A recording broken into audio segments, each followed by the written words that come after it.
स्वागत आहे तुमचं सर्वांचं ह्या नवीन व्हिडिओमध्ये। तर चला सुरू करूया ह्या व्हिडिओला। तर आज आपण बघणार आहोत लोणावळ्यामधील कारला येथील एकविरा मातेच्या मंदिराची माहिती।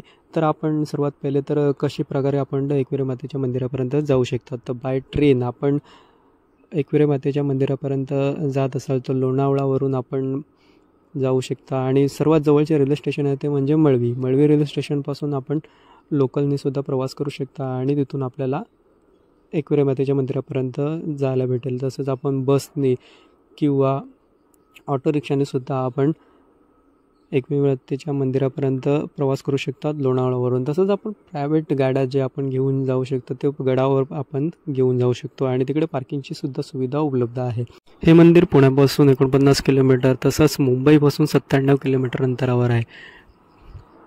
महाराष्ट्रामध्ये हे मंदिर सर्वात बेस्ट प्लेसेसमध्ये मानले जाते। हे मंदिर पांडवकालीन काळामध्ये बांधले गेले होते। असं म्हटलं जातं की पांडवांनी आपल्या वनवासाच्या वेळेस ह्या मंदिराची स्थापना केली होती। त्या टायमाला पांडव तिथे विश्रांतीसाठी थांबले होते आणि त्यावेळेस एकविरा देवी स्वतः प्रकट झाली होती आणि त्यांना आदेश दिला होता की इथे माझे मंदिर बांधावे। एकविरा ही बऱ्याचशा हिंदू समाजाची कुलस्वामिनी म्हणून मानली जाते। खास करून आगरी कोळी समाजाची कुलस्वामिनी असं मानले जाते आणि बऱ्याच अजून समाजाची कुलस्वामिनी म्हणून ओळखले जाते।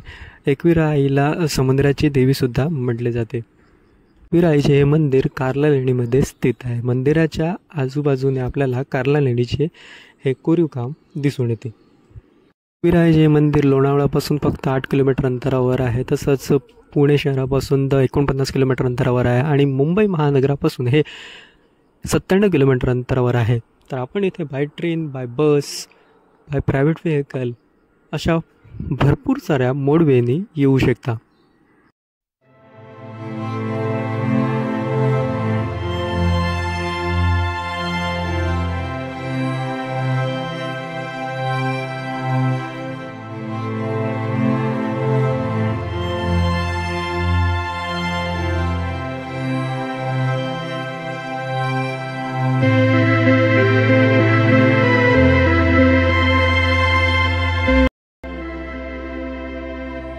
तर कसा वाटला हा व्हिडिओ कमेंट करून नक्की सांगा। लाईक, शेअर आणि सबस्क्राईब करायला विसरू नका।